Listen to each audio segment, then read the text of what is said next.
এখানে তো যুবকের বাইরে কাউকেই দেখছি না, তো সবাই যখন যুবক ইনশাল্লাহ সবার সাথে আমিও যুবক। ছাত্রীদের জন্য আমাদের অঙ্গীকার, মাস্টার্স পর্যন্ত তারা সম্পূর্ণ সরকারি খরচে লেখাপড়া করবেন ইনশাআল্লাহ। সবাইকে নিয়েই আমরা দেশ সাজাবো ইনশাআল্লাহ। দেশের জন্য অবদান যারা রাখবেন, মাত্র দুইটা জিনিস তাদের কাছ থেকে আমরা দেখব। একটা, তার পর্যাপ্ত যোগ্যতা ওই বিষয়ে, দ্বিতীয়টা হচ্ছে দেশের প্রতি তার দায়বদ্ধতা বা কমিটমেন্ট, যেটাকে আমরা দেশপ্রেম বলতে পারি। এই দুইটা জিনিস যার থাকবে, যোগ্য কাজ তার হাতে পৌঁছে যাবে ইনশাআল্লাহ। যারা আমাদের ছাত্র সমাজ রয়েছে, এর মধ্যে ছাত্রীদের জন্য আমাদের অঙ্গীকার, মাস্টার্স পর্যন্ত তারা সম্পূর্ণ সরকারি খরচে লেখাপড়া করবেন ইনশাআল্লাহ। সকল শিশুর জন্য আমাদের অঙ্গীকার, একটা মায়ের শিশুকে আমরা লেখাপড়ার বাইরে থাকতে দিব না। যে মায়ের, যে বাবার সামর্থ্য আছে, তারা তাদের সন্তানকে লুক আফটার করবে। যার নাই, ইনশাআল্লাহ রাষ্ট্র এবং সরকার তার দায়িত্ব নেবে।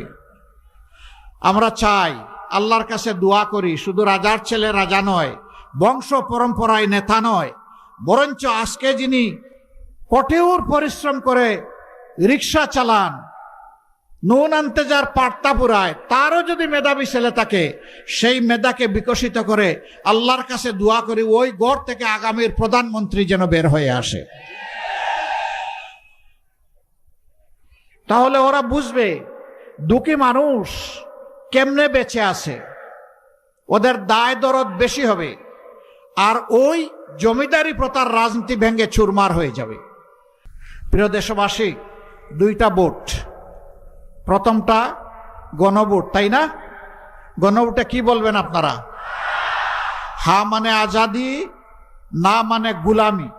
আজাদি না গুলামি? আজাদি না গুলামি? ইনশাআল্লাহ 12 তারিখের প্রথম ভোট হা। এই হা বলে বার্তা দিয়ে দিবে, এখন থেকে মানবিক বাংলাদেশও হা। সমস্ত জনগণকে নিয়ে ইনশাআল্লাহ আমরা হাকে বিজয়ী করব। দ্বিতীয় ভোটটি হচ্ছে সরকার গঠনের ভোট। আমাদের অঙ্গীকার, চাঁদাবাজি আমরা করি না, চাঁদাবাজি কাউকে করতে দিব না। দুর্নীতি আমরা পছন্দ করি না, বগলের নিচে দুর্নীতিবাজদেরকে আশ্রয় দেব না। ব্যাংক ডাকাতি আমরা করি না, কোন ব্যাংক ডাকাতের সাথে আমাদের কোনো আপোষ রফা হবে না। মামলা বাণিজ্য আমাদের খাসলত নয়, মামলা বাণিজ্য যারা করেছে তাদেরকেও আইনের আওতায় আনা হবে। আমরা সকলের নিরাপত্তা এবং অধিকার নিশ্চিত করব ইনশাআল্লাহ। মাদের জন্য ঘরে, চলাচলে, কর্মস্থলে, সমস্ত জায়গায় মর্যাদা আর তাদের জন্য নিরাপত্তা, এই দুইটা জিনিস ইনশাআল্লাহ নিশ্চিত করা হবে। কোন জালিম সাহস করবে না নারী জাতির কারো দিকে চোখ তুলে তাকানো। সেই পরিবেশ বাংলাদেশে ইনশাআল্লাহ তৈরি করা হবে। এই অবস্থা দেখে অনেকে বেসামাল, ভাই মাঘ মাসে মাথা গরম করে লাভ নাই, চৈত্র মাস সামনে। এখনই যদি মাথা গরম করেন, চৈত্র মাসে কি করবেন?